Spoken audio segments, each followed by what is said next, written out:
and welcome to the History Hotline, the hottest line for all things Black history and beyond. Hello everyone and welcome to episode 60 of the History Hotline. My name is Deanna Lynn Cook and I'm your host today. If this is your first episode that you're listening to, then welcome. And if you're joining us again, thank you so much for coming back. So, today's episode, we will be thinking about a few bills that are being passed this year in 2022, especially the Nationality and Borders Bill, and thinking about what it really means. But it would be silly for me not to mention some of the other bills that this government are trying to push through. Now, with the Nationality and Borders Bill especially, it follows a long trajectory of immigration bills in this country, starting with the 1905 Aliens Act that we've spoken about before on this podcast.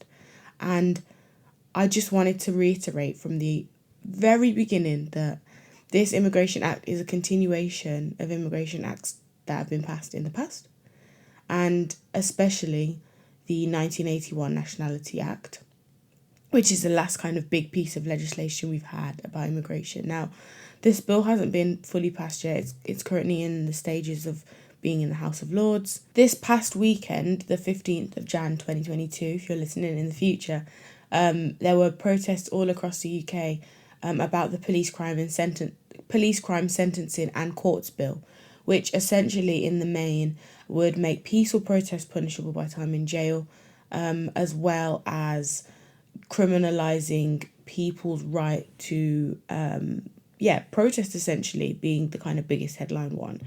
Also increasing police powers on the streets so that they're able to stop and search anyone without any kind of suspicion, giving them more powers to stop vehicles at the time of protests.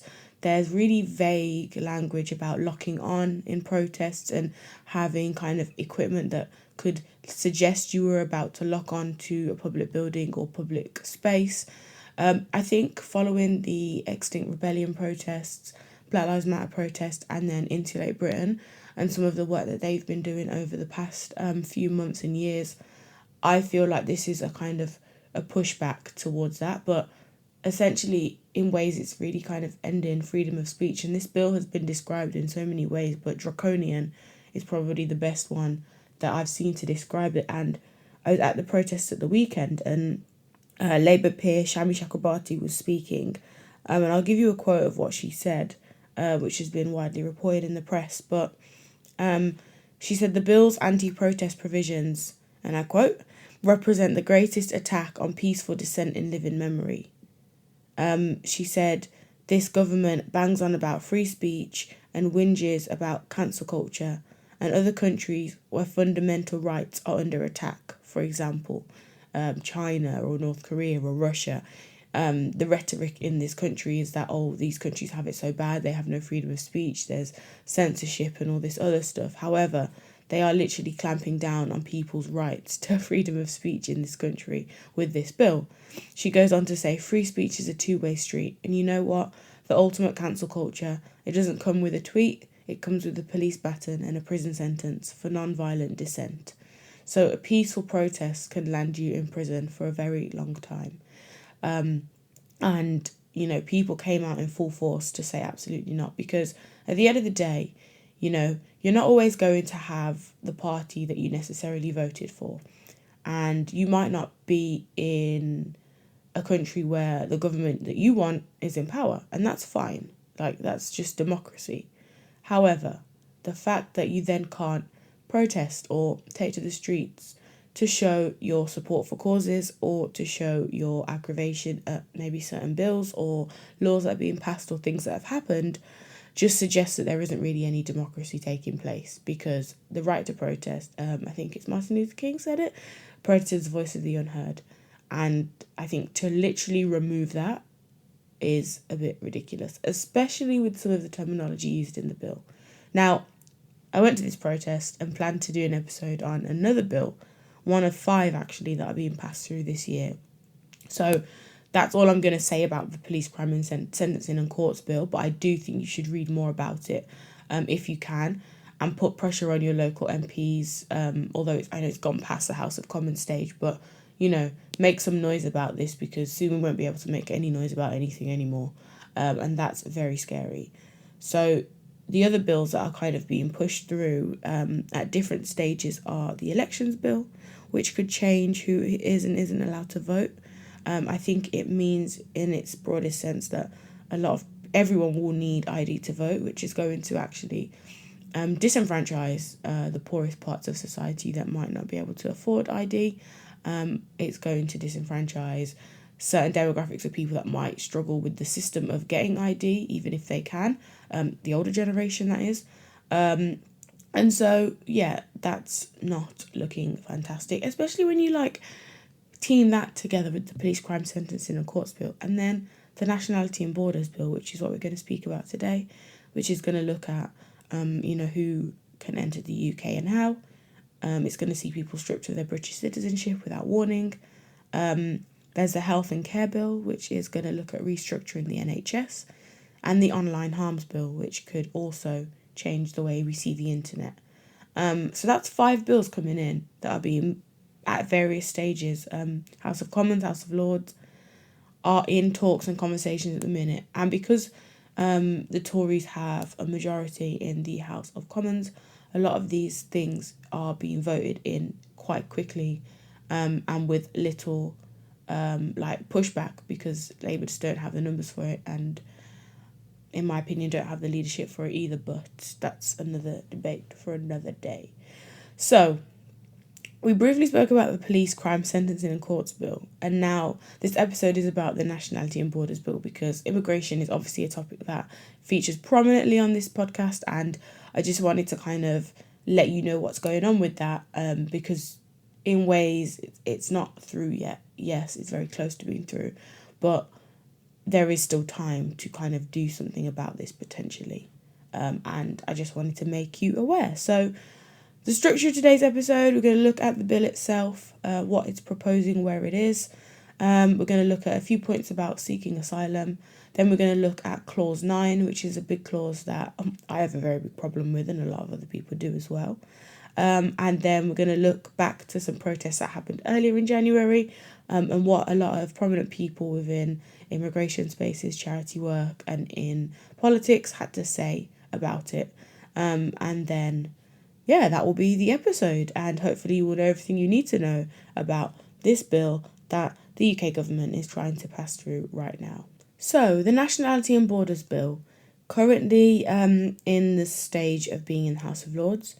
The long title of this bill, being kind of spearheaded by Priti Patel, Home Secretary, it is the long title: Make provisions about nationality, asylum and immigration, to make provision about victims of slavery or human trafficking, to provide a power for tribunals to charge participants where their behaviour has wasted the tribunal's resources, and for connected purposes. So, in short, or long, shall we say, because it's a long title, it seems to be quite vague and quite like a good thing. We're going to make, help the victims of slavery and human trafficking. It's going to make some provisions about nationality, asylum and immigration. And it's going to stop people wasting tribunal resources, applying for a variety of kinds of statuses in the UK, whether that be asylum or a refugee status, etc. So this bill, it started in the House of Commons, as it does. There's a first reading, a second reading, a committee stage, a report stage, and a third reading. And it's gone through all of those. So all 6 of those stages. 5. The first reading, second reading, committee stage, report stage, and third reading. So now it's in the House of Lords, and it has to go through the same process. So it's past the first and second reading and is at committee stage, which means there's only 2 stages, report stage and the third reading. Then it goes into final stages. And then it has to go through consideration of amendments, and then it's passed by royal assent, and then it's law, and we have to follow it. Which is scary to me, because the fact that it was voted in the House of Commons alone, it's not surprising, but it's scary. Now, the MPs gave it a third reading, and the votes for were 298, and the votes against were 231. So it passed with a majority of 67, which obviously isn't a huge majority, but it's big enough. It picks up where the 1981 Nationality Act leaves off. If you haven't listened to that episode about immigration and about nationality, then I would suggest you do that, because it really does track the history of immigration in this country very well, even if I do say so myself. And it takes you all the way back to 1905. And I'm just going to figure out what episode that was. I think that episode was going to be around 50 or 50 something, maybe not, 46. There we go. Britain's immigration crisis, episode number 46, on the History Hotline. And on that episode, if I remember rightly, I said that all of these acts that have come before are part of a bigger history of immigration. And this new act is literally slotting right into perfect place, picking up where the 1981 Act leaves off. And it literally quotes the 1981 Act and says, like, where the 1981 National Act said this new bill suggests this instead. Now, the bill is very long, actually, and I tried to read all of it, but 120 pages, it was never really going to happen. Available on government websites, and you can download that and read that. So, I mean, I wouldn't suggest you read all of it, but take newspaper articles with a pinch of salt when they're writing about this bill, because, you know, a lot of them are saying what they want to say and not necessarily an unbiased opinion. But we know that newspapers have never been unbiased. So, the issue with this act, there are so many. Asylum, refugees, how they'll be treated, people coming in on small boats. That's a big trigger point, and something that a lot of people have been speaking about in this bill in mind. But Clause 9 is what I want to talk about, following on from this history of immigration that I've spoken about before. The points on asylum, they are obviously important, hugely important. But I'm not going to devote this episode to them. We will talk about them though. But I think this Clause 9 is a scary one for me. Obviously, the points on asylum are also scary. But this episode, it can't focus on everything. Otherwise, we would genuinely be here all year, because it's a 120-page document.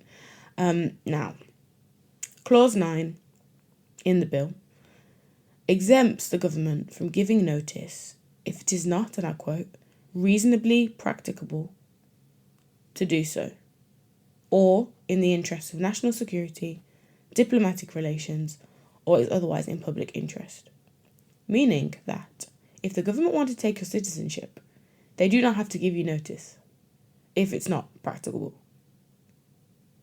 or in the interest of national security. Understandable that if it's not in the interest of national security, but what does that mean? Who gets to decide what's in the best interest of national security? When we already know there's systems of racism, Islamophobia, within the government and within the people that make these laws. So how do we know what is genuinely in the interest of national security and what is just a black or brown person that the government don't really like? And that's scary. These are the scary bits. The vague language, the subjectivity of it all, that's what will be scary. And also just the general racism of it all. I can't call a spade, you know, it is what it is. So that's a scary bit, which we're going to get to in a sec, but I think it's important to talk about the points on seeking asylum, because it is just as important, you know. There are people out there in the world that need to leave the countries that they're in for threats to their safety, their families, their lives. And this country is a safe space for so many groups of people. And to deny people the right to come here when their lives are literally in danger is criminal to me. It's disgusting. And this is what this new act is going to do. So, ministers are saying that the new legislation aims to make the asylum system fairer, to protect those in genuine need, deter illegal entry to the UK, and remove asylum seekers who have no legal right to be here. Now, what is illegal entry to the UK? What does that even mean? Another term that's like, who decides what's illegal? it's essentially going to criminalise people that travel over, maybe in small boats, maybe in by other means, without necessarily the correct documents, or documents at all. If they're fleeing a war zone, I don't expect them to have all their paperwork with them. They're coming to the UK to seek asylum. You know, you can't. How can that translate into you coming illegally? And this process then is going to be criminalised, so you can get up to 4 years in prison if you arrive in the UK illegally. But you can't arrive in the UK illegally if you're seeking asylum. It's only when your asylum claim is rejected.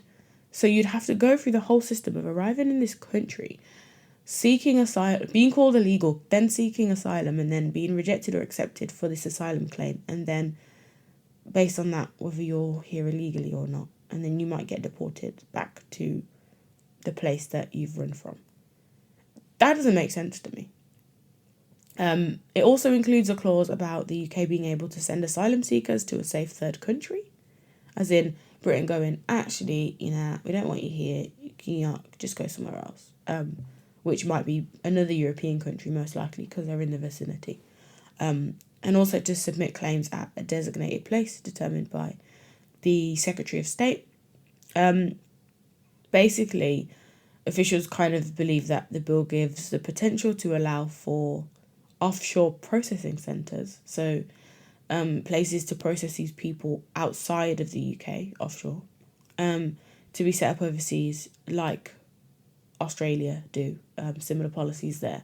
Which is really funny to me because the tennis player, Novak Djokovic, who hasn't been vaccinated, I believe, and is trying to obviously has entered Australia to play tennis in the Australian Open, and they've said no, you haven't got the right medical exemptions or whatever. I don't really know what's true and what's false. I'm just explaining what I know. And this man has been, so many people have stood up in support of him. One of the most notable being Nigel Farage, who loves this system of, Australian policies because it's what they've campaigned for to have in this country. Oh yeah, we should have a point system. We shouldn't be letting everybody and anybody into this country unless they can do something for the economy and contribute to society. Yet he has got so much to say about what's happening to Djokovic right now with Australia, who he was the one championing Australia's policies before.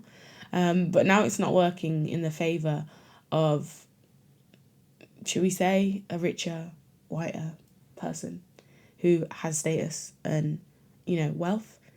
It's not okay anymore. And it's very interesting to me to see. But I know that's the whole case with the Djokovic is tied up in the vaccine and coronavirus and other things as well. So I don't want to oversimplify the issues. But just, I wish some people would keep the same energy for these restrictive acts that we can see all around the world in different places and in different ways. So, more points on asylum. The bill also gives border force officers power to turn migrants away from the UK whilst at sea. Now, oh gosh, I don't know for that one. I don't think I need to make a comment, really. It also makes it a criminal offence, as I said, to knowingly arrive in the UK without permission. Again, make it make sense. If you're seeking asylum, what point do you get permission? When a bomb's dropping? When someone has a gun to your head? Family's head? Like, what bit do you say, oh, UK, please can you let me in? It just doesn't make sense to me. Like, I just feel like this is breaching human rights. Like, the right to safety. Like, and the worst thing about it is, for me, is that the majority of these countries that people are fleeing from have had some British Empire involvement in the past that has led to the conflicts today. So really, truly, if Britain had just kept their nose out of people's business and country's business, then you actually wouldn't have an influx of people coming to this country, potentially, if that's what we didn't want, out of the British government, that is. And obviously I know that the people that run the government now weren't here when the British Empire was in place. But this is simply a consequence of that history. And the more we get to understand and know that, then I think the better equipped we would be to deal with the world we're in today. But that's just me. And obviously I think history is very important and the route to understanding society a little bit better. Home Secretary says that the bill will tackle illegal immigration and underlyingly pull factors into UK's asylum system. Basically, they're saying that the UK asylum system is too nice and it will stop people coming because they will feel like it's going to be too difficult, so they'll go to a different country instead. Now, I don't really think that's a good way of dealing with, some might call, the crisis we are faced with, personally. And it just feels very scary that people can be turned away in the sea. Because if you're in the sea, especially on a small boat maybe, and you've travelled for days, maybe weeks, maybe even longer, and these UK border officials say, absolutely not, you're not coming here. What do you do? Or what do you actually do? And it just feels like there's just no humanity, no compassion in this bill. And I guess we should expect it with a government like the one we have. Do I even need to reference some of the things that have happened in the past 10 years, 11 years of a Tory government? And not to say any party is better, but we've been dealing with austerity, reduced freedoms, more policing for the last 10 years, and so many cuts to so many important services, mental health services, education. And I think it's kind of now all coming to a head. And I really hope that in the next few years, there'll be some kind of changes. And some of these bills that I mentioned earlier won't see the light of day in this country. Now we're on to clause 9, the scary clause. So the New Statesman, they did some research.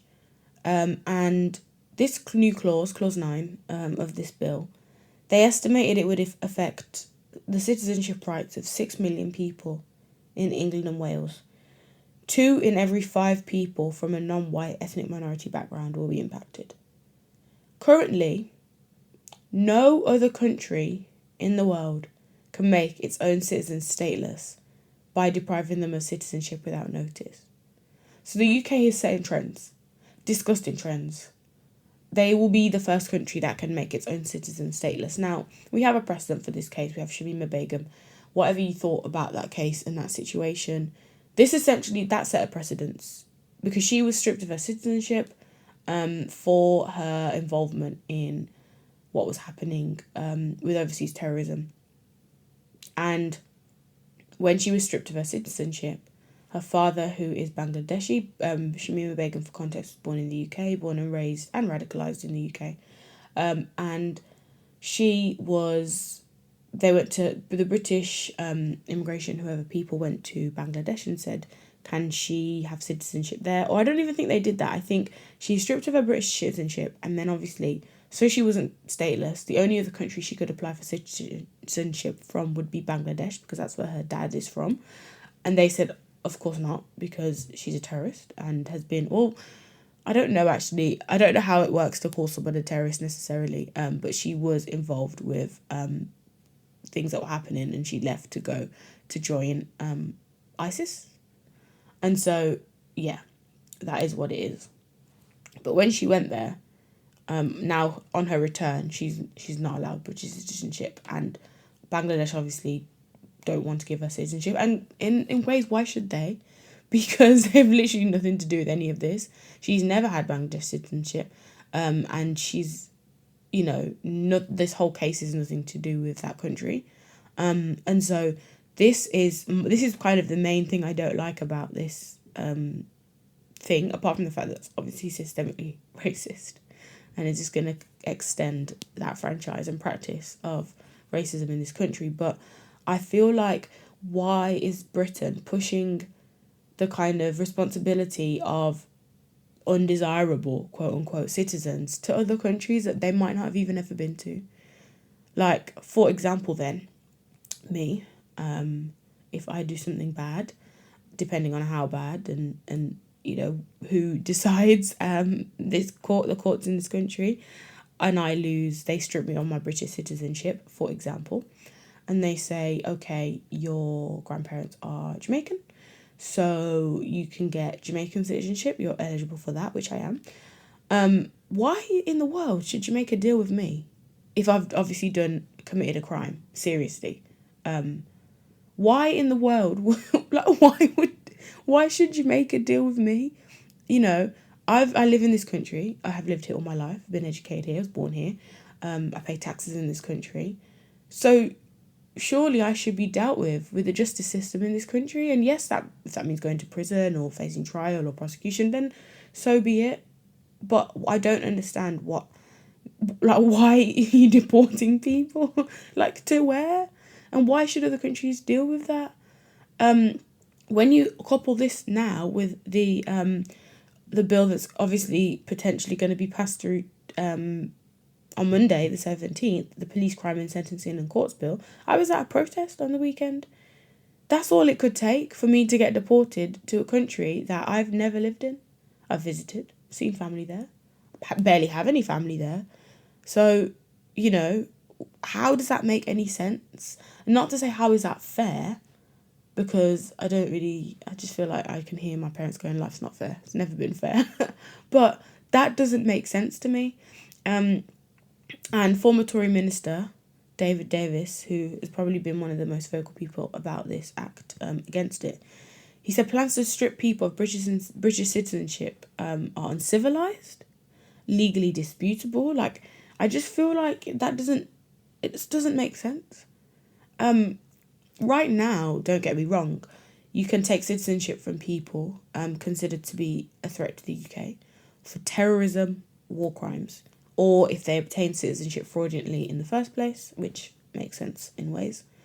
And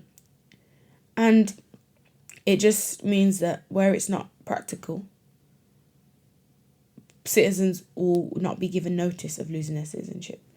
But what does that even mean? Like, you know, they're saying, oh, for example, if like someone like Shamima Begum, if she was like well into a war zone and you just couldn't get the message to her that she lost her citizenship because of whatever reason, that is what I believe that's what that means. But again, it's really vague terminology.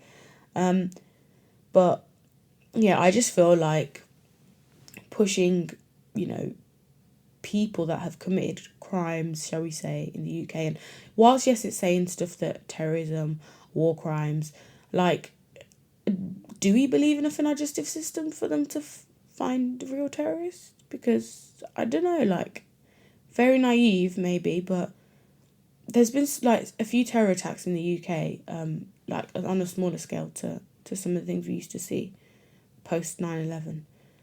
And it's always been a thing of like, oh yeah, they were being watched by the police and they were on this list of people to watch. But then they do what they did anyway.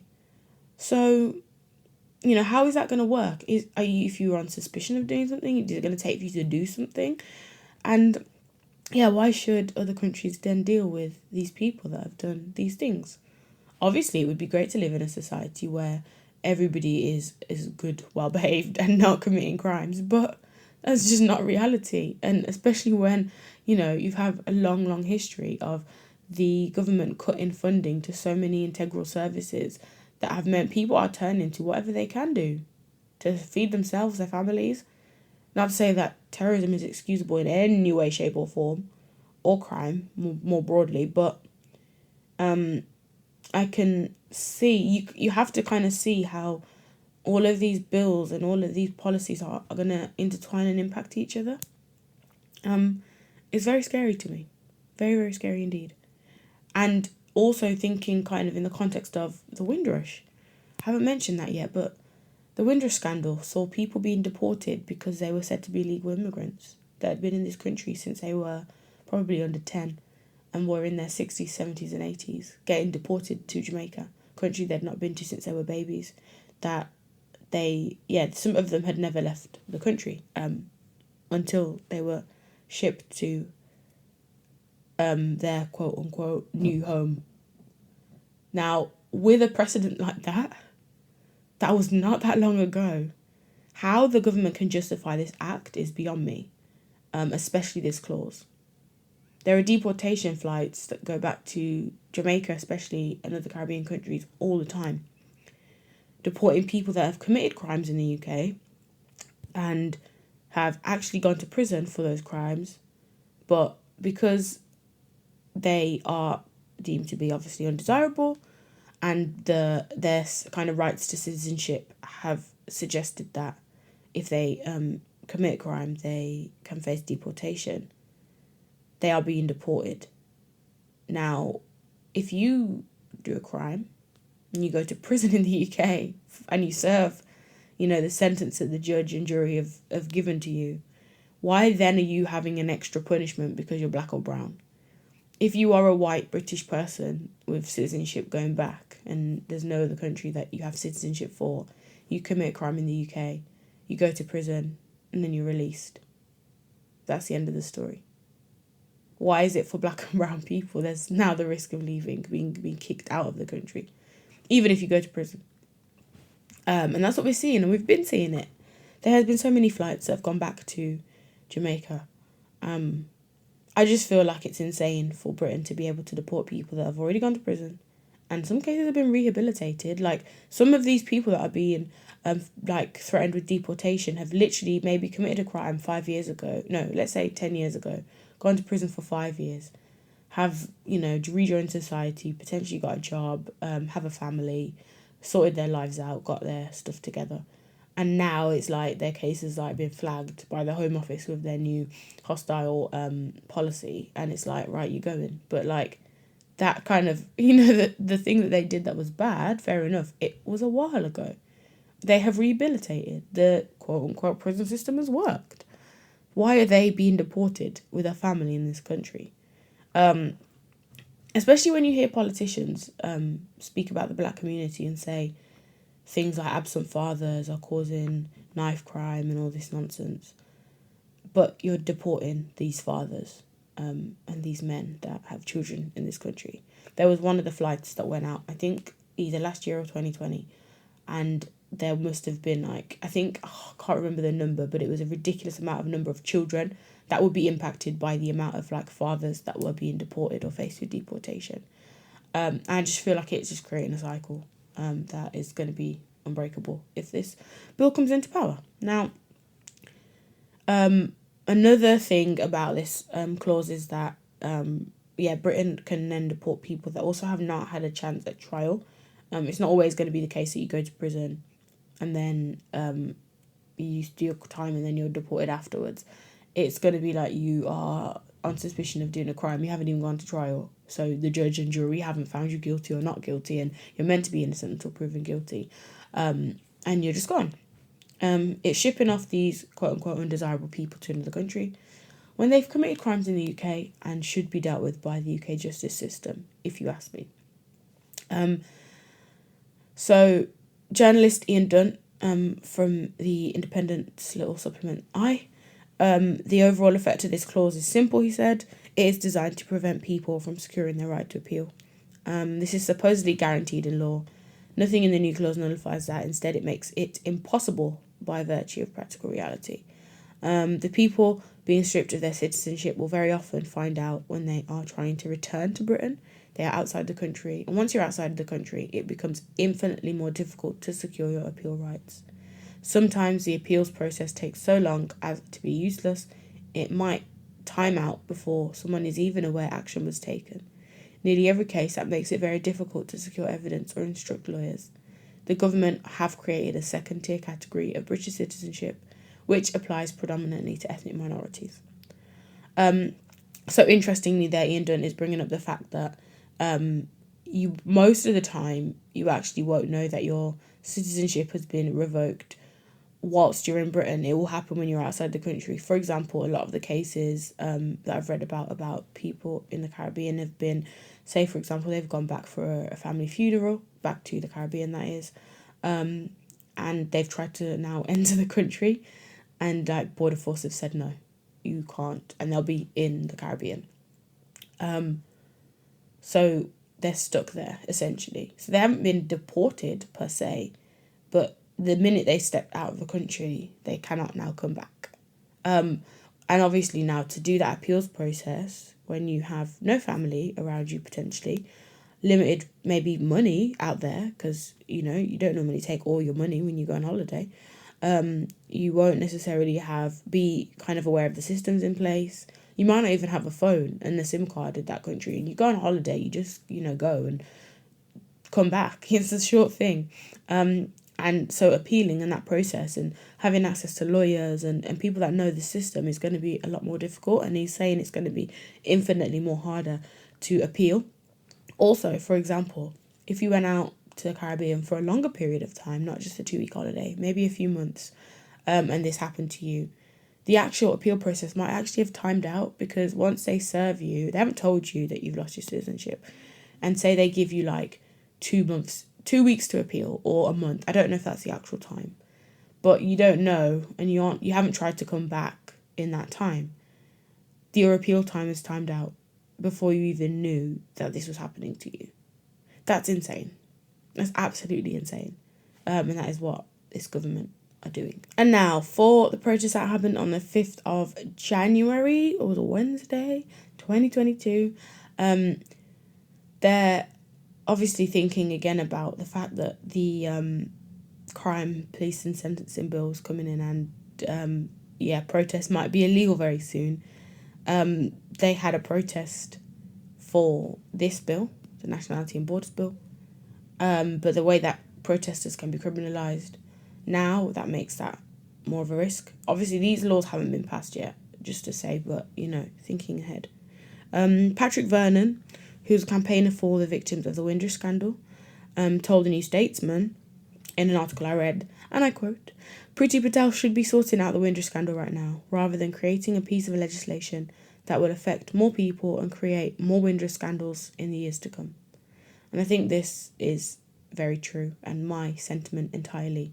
There are so many people who were wrongly faced with deportation during the Windrush scandal that still haven't had any compensation, or if they had, they've been given insulting sums of money, or not even given it. They've just had a letter to say you might get this. They haven't been given it yet. There's been of the money that was set aside, the millions that was set aside for this purpose of compensating the victims. So many victims have died, and so many others have received literally nothing. And, as Patrick Vernon says, as Home Secretary, she should be sorting all of that out, as opposed to creating more Windrush scandals in years to come. And I think it's going to do exactly that. I can't see this clause doing anything but. That to me is scary. Naomi Wimborne Idrissi, from the Jewish Voice for Labour, she found the bill alarming, and said it was threatening to people from all ethnic minorities, particularly people of black and brown colour, which we know. And she said something quite interesting, which was, "We already know that people in government think that if you're engaged in the sort of activism that I support, Black Lives Matter, Extinct Rebellion, Palestine Action, then you could be classed as a terrorist or a threat. Then for people whose family background derives from somewhere else in the world, they will always feel vulnerable." And I think that's quite important.